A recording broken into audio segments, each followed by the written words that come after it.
ఒకటి గమనించండి, మన ఫ్రెండ్ ఫోన్ చేసి జర పని ఉన్నది బయటికి పోదాం రారా అంటాం. మరి ఇక్కడ ఏంటంటే అక్కడ ఉన్న పని వేరు, మరి ఫిజిక్స్లో పనికి ఒక ప్రత్యేకమైన డెఫినేషన్ ఉంది. అలాంటప్పుడు ఇక్కడ పని అంటే ఏందో ఒకసారి చూద్దామా. ఇక్కడ మనకు వచ్చే భౌతిక శాస్త్రంలో పనిని ఎలా నిర్వహిస్తారు అంటాం. పని అంటే ఏమిటి, ఒకటి గమనించండి, బాగా గమనించండి. పని అంటే ఏమిటి, ఇక్కడ ఒకటి బాగా చూసినట్లయితే ఏంటి సార్ చూసడం అంటే, ఇగో ఏం లేదు, ఒక వస్తువుపై కొంత బలాన్ని ప్రయోగించాలి. కొంత బలాన్ని ప్రయోగిస్తే అదేం చేస్తే కొద్ది దూరం వరకు స్థానభ్రంశం చెందుతుంది. అక్కడ జరిగిన దానినే మనం పని అంటాం. అవునా కదా.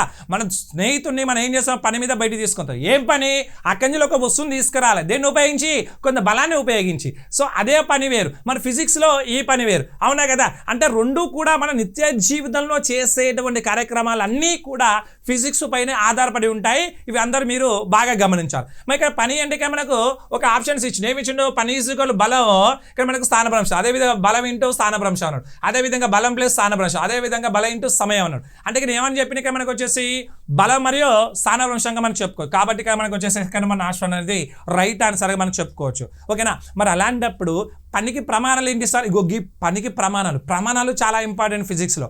పనికి ప్రమాణాలు కనుక తీసుకున్నట్లయితే జౌల్స్ అనేటువంటి ప్రమాణాలు ఉంటాయి. దేనికైనా పనికి ప్రమాణాలు జౌల్స్ అనేటువంటి ప్రమాణాలు. ఓకేనా. ఇప్పుడు పని అంటే భౌతిక శాస్త్రంలో డెఫినేషన్ ఇది తెలిసిందా. Okay, thank you so much.